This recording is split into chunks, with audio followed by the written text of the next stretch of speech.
Shalom, shalom, it's the brother Kadash. I want to start off by giving all praises to Yahweh Bahashem, Yahweh Shai Bahashem Rakakadash. Double honors to the apostles, a great millstone. Peace, blessings, and honors to all the brothers in this truth. This is for a brother that comment on one of my videos asking about multiple wives.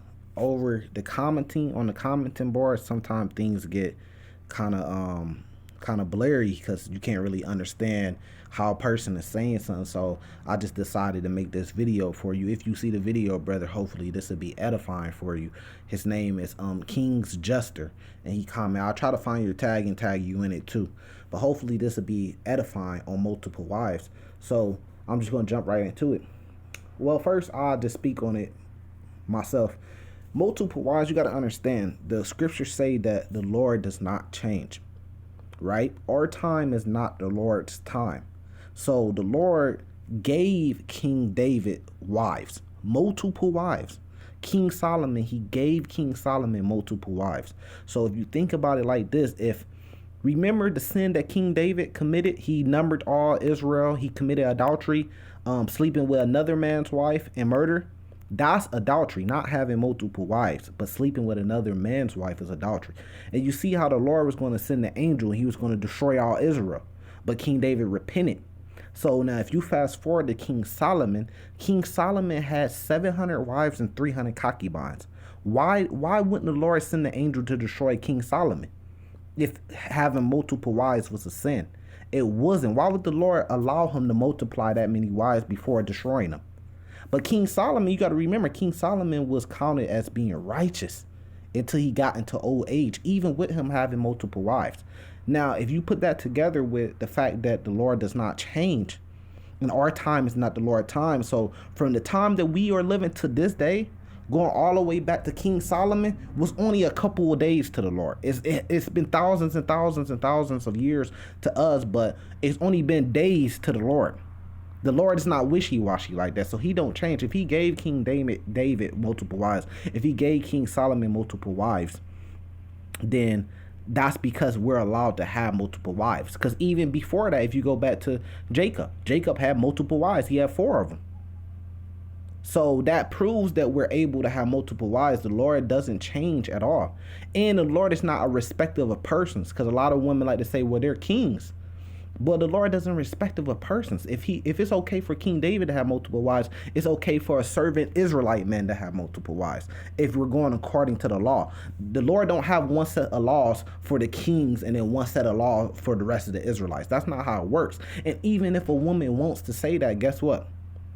In the kingdom, we're going to be kings and priests.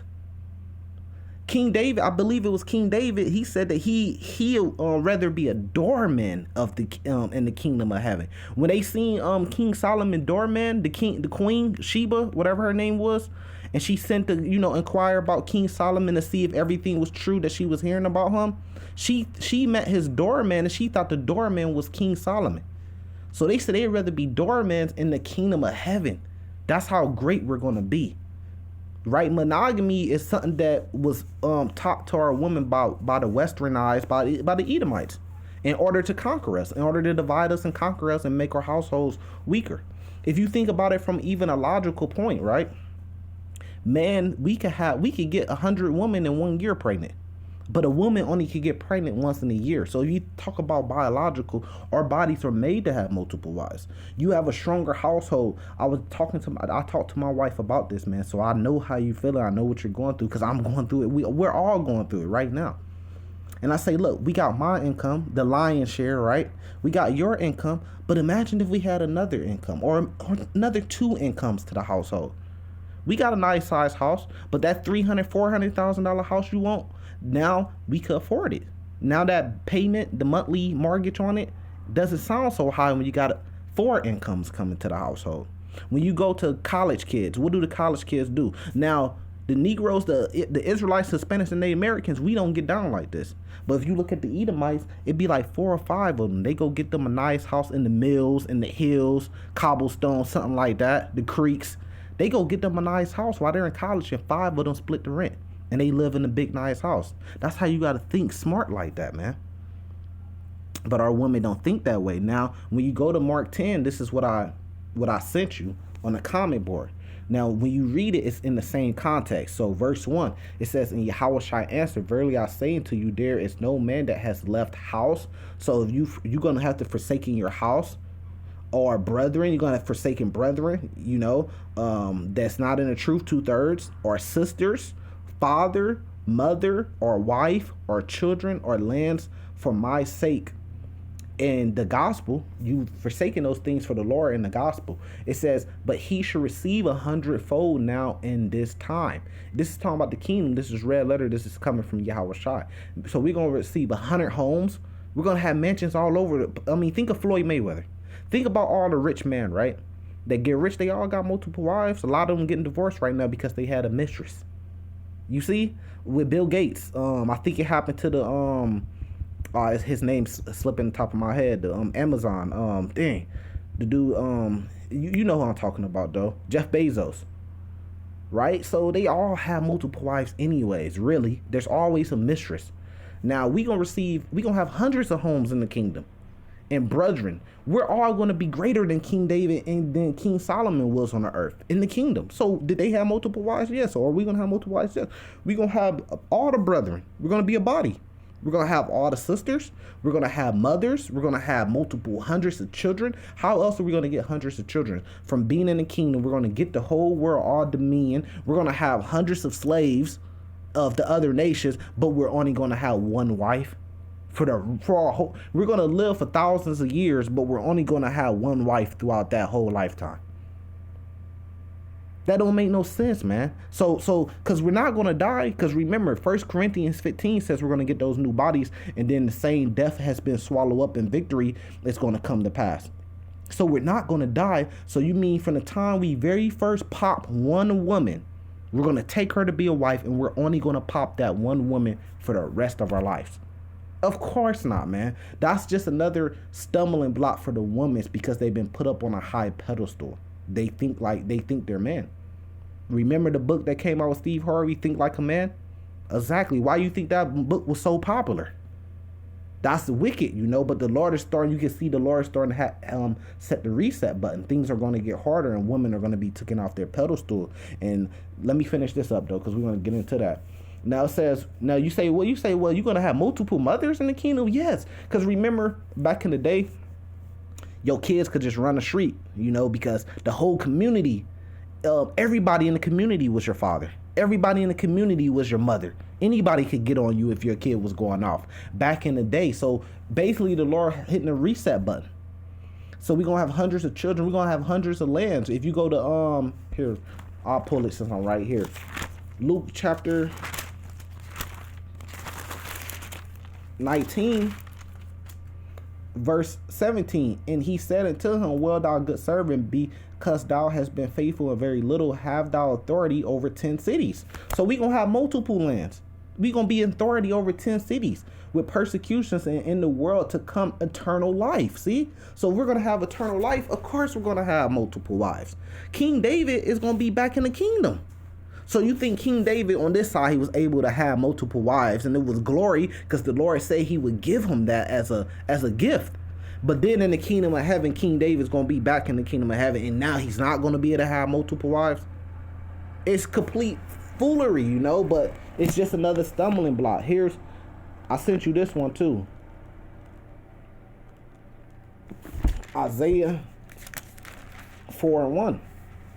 It says, and in that day, 7 women should take hold of 1 man. 7 just mean a complete number. It could be 100, it could be 10, but it's just saying 7, a complete number. Should take hold of 1 man. Why is this in the Bible?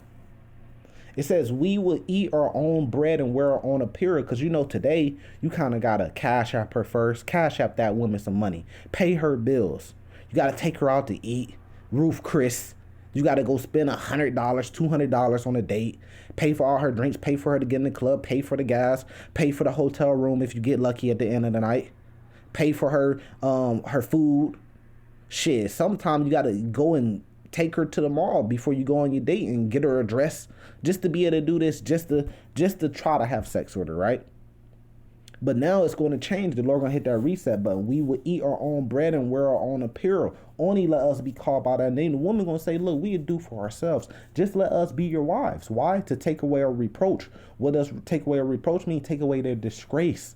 Because it's a disgrace for a woman to not have a husband. That's what they live for. That's what they was created for. Is to have a husband, to get a husband. To be with a man. Now, when you got what they say, 83%, if you just take the Negroes, right, the blacks, 83% of women are unmarried. Just when the blacks, that's 83% of women that has a disgrace, that has a reproach. Now, if you jump here, just to prove what I'm saying, right? Because you know how we do, and I know that you just saying that, okay, for your friend that's asking, but you already know this. Now, 1 Corinthians 11, just to prove. Now, you know how we work, right? We prove everything we say. We almost break down every sentence that we say, Now, this 1 Corinthians to prove what I was saying, the woman is made to be with a man. So it's a disgrace for her not to have a man. So our people today are very disgraceful. This is 1 Corinthians 11, verse 8. For the man is not of the woman, but the woman of the man. So we weren't created for woman. We were created for the Lord, but the woman was created for us. Neither was the man created for a woman, but woman for man. For this cause ought the woman to have power on her head because of the angels. Nevertheless, neither is man without woman, neither is the woman without man in the Lord. It's a great thing. Now, our women aren't our slaves. Now, we treat our woman with her due belovedness. We take care of our woman. Our women are going to have it all in the kingdom. They're not going to have to lift a foot. They're going to have it all. We're going to have policies. Our women going to be living in their butt. We're going to have multiple wives. And if you really look into it, there's plenty of places around the world, probably more places that do polygamy more than monogamy. If you go to all those Hamite, they all got multiple wives. If you go over there to Saudi Arabia, they all believe in multiple wives. All the princes over there, they all got multiple wives, man. And are the wives mad? Or the wives stuck up? No, because guess what? They're living good. They have everything taken care of for them. They have their children. They have order in their household. They have multiple wives. It's just our woman there in Mystery Babylon. That's why this place is called Mystery Babylon, that great whore. The place of abominations. Because it's just complete wicked. Everything is upside down, like it tells you in, here, let me see if I can find it. It says on right here. This is Isaiah chapter 5. Let me see where I could find it. Because it says, what do it say? Woe to him that, right here, Isaiah chapter 5. Verse 20, woe unto them that call evil good. So us having multiple wives, us only having one wife, man, that's complete wickedness. That's you setting up for failure. But it's not wicked. Here, let me take that back. It's not wicked for a man. If a man want to have multiple wives, that's not wicked because that's not against the law. But I'm saying for you to say that we only can have multiple wives, now that's wicked. No, here, let me try to clear my words again. For you, a person to say we only can have one wife, that's wicked. Because that doesn't go back to our law. That's a fable. That's a doctrine of men.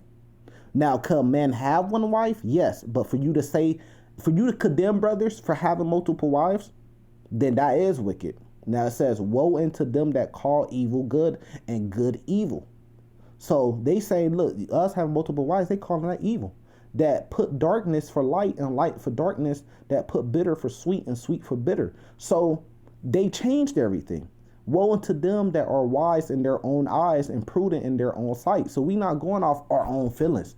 We going off what the scriptures say. That's why I'm reading these precepts and breaking them down. Man, we go off logic, but we go off the law.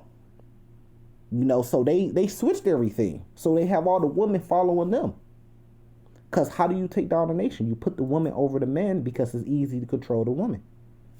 Now, verse 2 in Isaiah 4:1. So the women going want to take away their reproach. 7 women going to take hold of one man, right? Now, verse 2, to give you context of what time this is talking about, because I know you said this is talking about before the kingdom during tribulation. Yeah, it could happen. It could start right now, And it could go, and it's going to go all the way into the kingdom. Now it says, and in that day shall the branch of the Lord be beautiful and glorious, and the fruit of the earth shall be excellent and comely for them that are escaped to Israel. Who are them that's escaped to Israel? That's the elect. They got saved, salvation. They escaped the destruction. But it goes along with the same context that 7 women are going to take hold of 1 man. This is what's going to make the earth, a part of what's going to make the earth beautiful. Now, it says, and it should come to pass that he that is left in Zion and he that remaineth in Jerusalem shall be called holy. So when are we going to be called holy? Well, we know when we in the kingdom. Even everyone that is written among the living in Jerusalem. So we going to return. Remember, we're a people before we're a place. But we're going to return to being holy. And what's a part of being holy? Well, the beautiful, the glorious, the fruit of the earth being excellent, comely for them, and 7 women taking hold of 1 man. That's beautiful. That's holy. Right? Because you got to understand that here, if you go to Isaiah 13, write down, if you are following with me, brother, if you go to Isaiah 13, you got to understand things are going to get so horrible on the earth that a woman is going to be lucky to have a man, to have that protection, to have that hedge. Not even just physical protection, but remember, 1 Corinthians 11 says the man is the head of a woman. If you leave a woman to herself, she's going to, 9 times out of 10, not all the time, but she's going to lead to destruction because she's going to make decisions off feelings. That's why the Lord set up man to be the head of woman, because we make decisions off the law, off logic. The Lord communicates with us, and we run our households. So if you leave it to the woman, of course they're going to say, no, this man got to be with me. But if Drake was in front of their face and they know Drake's dealing with multiple women, if Obama was in front of their face and they know Obama has a wife and he wanted to pop her, she'd let him pop her. So, and we see this in our society today. So the woman ain't going to deal with you when you're on a low level. You know, you kind of lucky to have her. But when you get on a high level and you got money and you got fame, these women will share you. You see Beyonce ain't left Jay-Z. How many times he cheated on her? Did she leave? Nope. So these women will deal with it. She just don't want to go in public and the world knowing about it. Now, when you go to Isaiah chapter 13, if we get straight to the point, verse 11, and I will punish the world for their evil. Even for their evil thoughts, brother, and the wicked for their iniquity. And I will cause the arrogancy of the proud to cease. So even this, of all the proud, right? But even of the women, they've been put on pedestals. They have arrogancy. Thinking they could have, it's more women on the earth than men, but they think they could just have one man all to themselves for the rest of his life. When that's not even how we're made, or when you go into our bio, you know. It says, and I will lay the haughtiness of the terrible. I will make a man more precious than fine gold. So it's saying this for a reason. It says, I will make a man more precious than fine gold, even a man than the golden wedges of Ophir. So the Lord going to make a man more precious than fine gold, especially the elect, the prophets, because we know what's going on. And we got that connection to the Lord. Salvation, you have that hedge. The Lord should lift up a standard against them that come against us. So if the Lord is going to lift up a standard against those that come against us, wouldn't it be smart for a woman to get under our wing? If the Lord is going to send an angel to save us, protect us, to guide us during this time, and then beam us up into a chariot, wouldn't it be good for a woman to get under our wing? And how selfish would it be for that woman to say, oh no, only I could get under your hedge. Only I could be under you. When there's 4 other women that's struggling and getting and need that hedge too. Now, if that man want to take them all in, he should be able to take them all in. The sacrifice that we're making, that goes back to Mark 10. The sacrifice that we're making, we're going to have it all, man. Now, you go to 2 Esdras chapter 13, it goes right along with Isaiah chapter 13. It gives you, no, I'm sorry, not 13, but here, let me think. I believe it's 16. 2 Esdras chapter 16. Now it gives you more insight on what the Lord means when he said, I should make a man more precious than fine gold. This is 2 Esdras chapter 16, verse 24. It says, there should be, here, let me see. There should be no man left to till the earth and to sow it, It says the trees should give fruit, and who shall gather them, right? Because we know this is going to come with tribulation. This is going to come with famines, plagues, earthquakes in diverse places, war, man against man, people against people, death in the streets, collapse of the dollar, hyperinflation. All these things is coming, and people are going to be dying. So it's going to be hard to find a man. It says the grapes shall ripen, and who shall tread them? For all the place shall be desolate of men. All the places shall be desolate of men. So I know you said, but in the kingdom, this is tribulation before the kingdom. But you got to understand that this tribulation is preparing things and setting up things for the kingdom. It's like hitting that reset button. It says, so that one man shall desire to see another and to hear his voice. For of a city there shall be 10 left, and 2 in the field which shall hide themselves in thick grooves and in the clefts of the rocks, as in the orchard of olives. Upon every tree there are left 3 or 4 olives, or as when a vineyard is gathered, there are left some clusters of them that diligently seek through the vineyard. Even so, in those days there shall be 3 or 4 left by them that searches the house with the sword. People going house to house, like when you see those zombie movies, they going house to house, and what they got they AR-15s, they AK-47s with the big 7.62 bullets, or the 5.56, the 223s. You know, they got scopes on them. They going house to house looking for water, looking for food, looking for medicine. That's how it's gonna be, man. They get that stuff out the scriptures. It says, and the earth should be laid waste, and the fields thereof wax old in her ways, and all her paths should grow full of thrones, because the vegetation of the earth is going to take back the streets, the cities, because no man should travel there through. It says the virgins shall mourn, having no bridegroom. So the women, because remember in the Hebrew, Paleo Hebrew virgins goes back to young maiden. So the young maiden, the young woman, they're going to mourn because they're not going to have no bridegroom. They're not going to have no men. It says the woman should mourn, having no husbands. They're not gonna have no husband. So when Isaiah 4:1 happened, if they are lucky, if there's a cluster of them or whatever, and they're lucky to find a man, 7 women gonna take hold of one man. If a man's out there and he stumbled across a village of young women that's out there on their own, they can't figure it out. He's gonna be able to pop all those women. Those women gonna be horny. They get in touch with that man. You think they gonna say one woman gonna choose them in the whole group? You know how woman is, man. You been around women. Go around a woman and 4 of her friends. I guarantee you have sex with more than just one of them. If you the only man, if you the desired man, you're gonna pop one, and the other one's gonna go behind her friend back, and she's gonna flirt with you, and you're gonna pop her. It happened to me plenty of times, man. It's just adultery if you mess with a woman that has a husband already. So, of course, hey, you want to know what's crazy about it? In this picture that I got up to, I think it's 7 women back there. 1, 2, 3, 4, 5, 6, 7. Look at that. That's the spirit. It says their daughters shall mourn, having no helpers.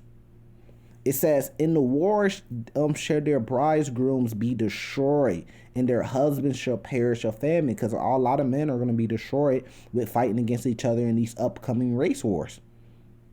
Or just the famine, not having food, dying out. That's a horrible way to die by famine. It says, hear now these things and understand them, ye servants of the Lord. So we got to hear these things and understand them. That's why I'm breaking them down. It says, behold, the word of the Lord, receive it. Believe not the gods of whom the Lord spake.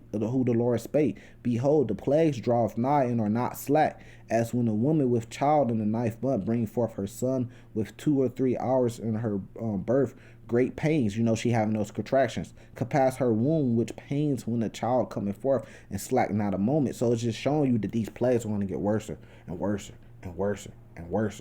But if you jump down to verse 40, it says, "O my people, hear my word, make you ready to battle, and in those evils be even as pilgrims upon the earth." You ain't gonna be able to just sit in one place, man. You're gonna have to be traveling. You're gonna have you a little bag, with a little pop-up tent, with some purifier for the water, a water filter. You're gonna be out there on the move. You're gonna be like a pilgrim on the earth. It speaks about that in the scriptures too. I don't know if I could find it off the top of my head. I know it's in Acts. it speaks about being having no certain dwelling place. But I'm gonna give you what you want. Hold up. I'm just building a foundation so we could get some understanding real quick. I'm probably ain't gonna be able to find it unless it's like Acts 4 or something. It's been a minute since I pulled that one. Yeah, I can't find it, man. But it talks about having no certain dwelling place, though. Here, Slocky, let me see if I can find it. I'm just gonna jump past it because it's not on topic, but it just show you that the Apocrypha go with the Bible. But now, this is what we're looking for right here. Now remember, if we're going under the thought of already knowing that the Lord does not change and the Lord time is not our time and the Lord thoughts is not our thoughts, right? And we got to follow the law. So even when you go to the New Testament and you have Paul quoting things, Paul, everything they're quoting, they're getting from the Old Testament. A lot of things that Yahushua was quoting, he was getting it from the Old Testament. Like Luke 4:17, when he brought him the books and he read the book of Isaiah, that's Isaiah 61. You can go to Isaiah 61 and see the exact same thing he was talking about. So he's quoting the Old Testament. Everything goes back to the law. Now remember, the scripture says where there is no law, there is no sin.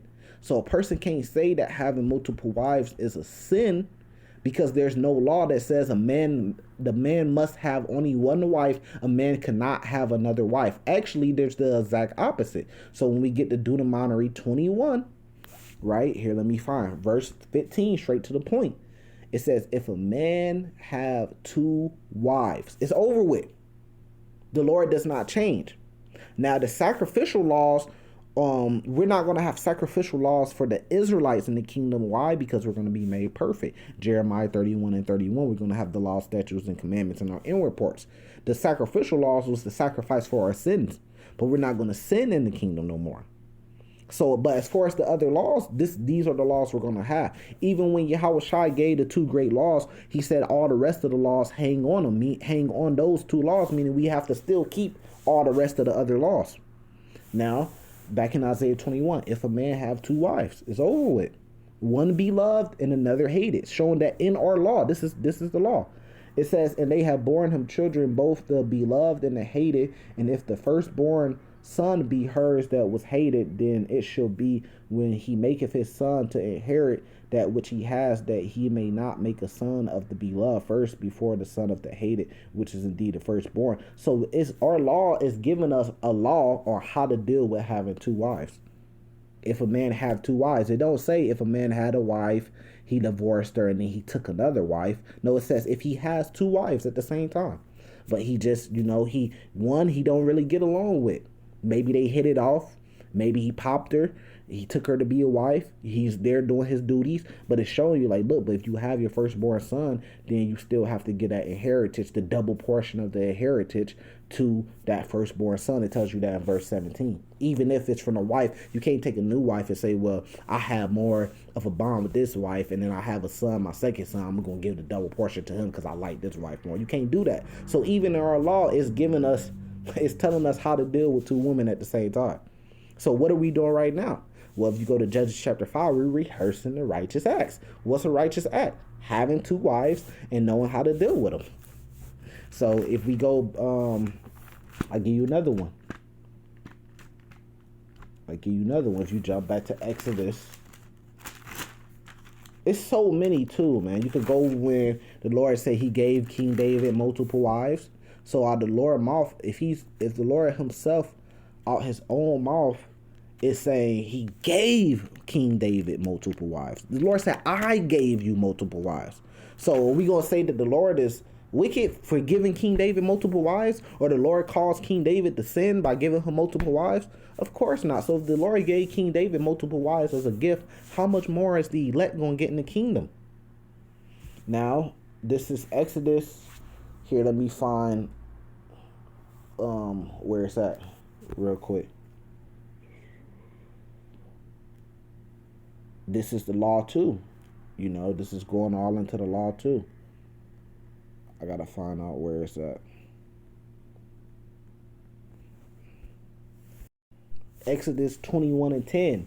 So even if you just go through this whole chapter, you could break it down. It's saying if a man does this, if a man does that, if a man do this. It's giving us laws. At the top of my book, it says laws regarding maiden servants. So there's a law. We rehearsing the righteous act. These are the righteous acts. Now, if you go to verse 10, Exodus 21, verse 10, it says, if he take him another wife. So we got if a man decide to take another wife, if he decide to take another one, it says, her food, her remnant, and her duty of marriage should not be diminished. So that's the problem with our man today popping multiple women, is that we pop a woman, we move on, we don't deal with that one no more. We pop another one, we move on, we don't deal with that one no more. We start to diminish, which goes against the law, her food, her remnant. We ain't doing nothing for her. We ain't doing our husband duties. That's why I say they're not slaves. They're under us. We're the head, but they're not slaves because we have a law of how we must treat them. With a slave, you treat them how you want to. But as your wife, you got to make sure she has food. You got to make sure she has her clothes, her remnant. Her duty of marriage should not be diminished. So you still gotta have her do her duties as a wife. You can't have this wife over here. You don't do nothing with her. You don't provide anything for her. You're not a man in the household, but you got another wife over here, and you call on this wife to do all her duties, but you don't allow this wife to be a wife to you. She just a girl that you got put up in a house somewhere. No, you got to still allow her to be a wife to you and do her wifely duties to you. You still got to go over there to that house. You got to have clothes at that house too. You got to allow her to cook you some food, to clean the house for you, to rub your back. You got to allow her to pleasure you. You got to allow her to do her wifely duties. And you got to come to this household and do the same thing. Or in the kingdom, you might have a palace and you might have all your wives living at the palace like King David and King Solomon. They had a lot of their wives living at the palace. They had quarters where they had the concubines. So you still gotta I'll read it back. Exodus 21 verse 10. If he take him another wife, her food or her remnant, and her duty of marriage should not be diminished. So you can't diminish these things just because you took a second wife. But the point is to show you, look, we can have multiple wives. The Lord don't change. So this is not the law of Moses. This is the law of the Lord that gave it to Moses, that gave it to the Israelites through Moses. But this is the law of the Lord. Remember, what you would call a laser beam today, right? The Lord wrote that on a stone, on a tablet, the 10 Commandments. But there were so many more, which we're reading. Moses didn't make this up on the top of his head. Moses, this is how we're going to do things and do that. Remember, he was being led by the Lord. He met the angel of the Lord. So he was being told what to say and what to do. This is the law of the Lord, and you have to look at it like that. Now, remember, we rehearsing the righteous acts. This is a law of how to live. So a man having multiple wives, now does it say if she takes her another husband? Where does it say that in the Bible? It don't say that anywhere in the whole Bible. So no, the woman can't have multiple husbands because that's adultery. But the man, we can have multiple wives. As long as I see a woman, she's single, I could take her to be a wife. If I could, do my husband duties. If I could do that, then I could take her. If I could take on that responsibility, then I could take her to be another wife. Remember, where there is no law, there is no sin. So hopefully that has been edifying. Come back on the comment board if you have any more other questions. Shalom. Salvation to the elect.